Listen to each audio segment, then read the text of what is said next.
भैया आबे मोरे गाँव आबे गा, आबे भैया आबे मोरे गाँव आबे गा।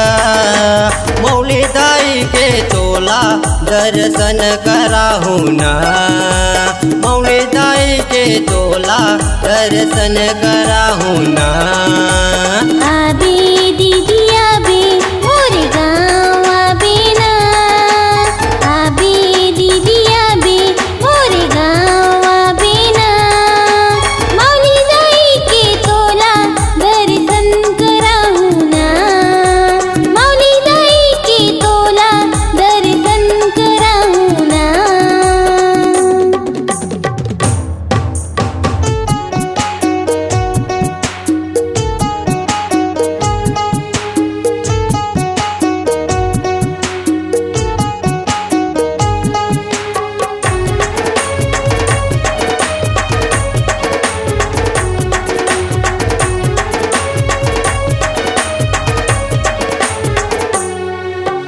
चैत कुंवार के महीना भैया पावन मेला भरा थे, दुनिया भर के मन के आते दाई के दर्शन पाते।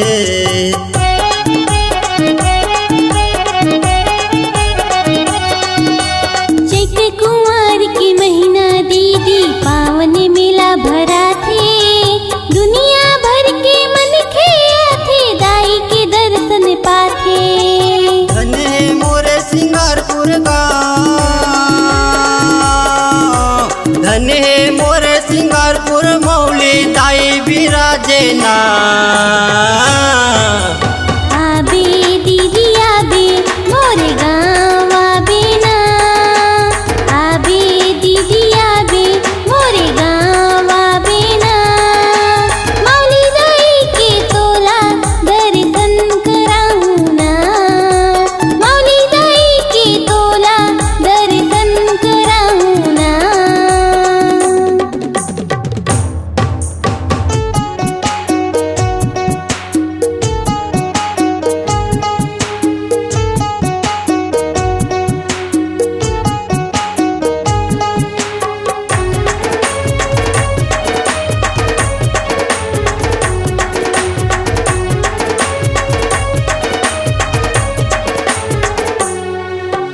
दाई दुआरी मजिन गोहरा थे, बिगड़ी सबके बना थे।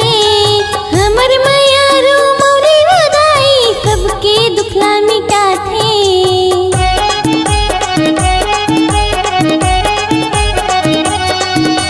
दाई एक दुआरी मजन गोहराते बिगड़ी सबके बनाते।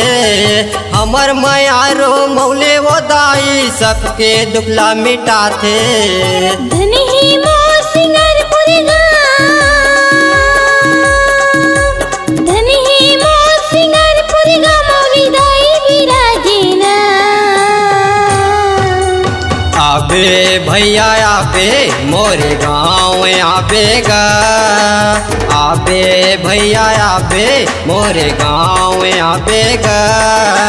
मौली दाई के तोला दर्शन कराहू ना, मौली दाई के तोला दर्शन कराहू ना।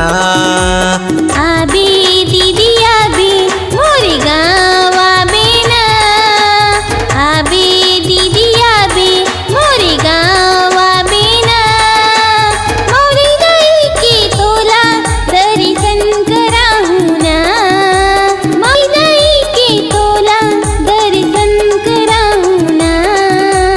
मौली दाई के तोला दर्शन कराहू ना, मौली दाई के तोला दर्शन कराहू ना।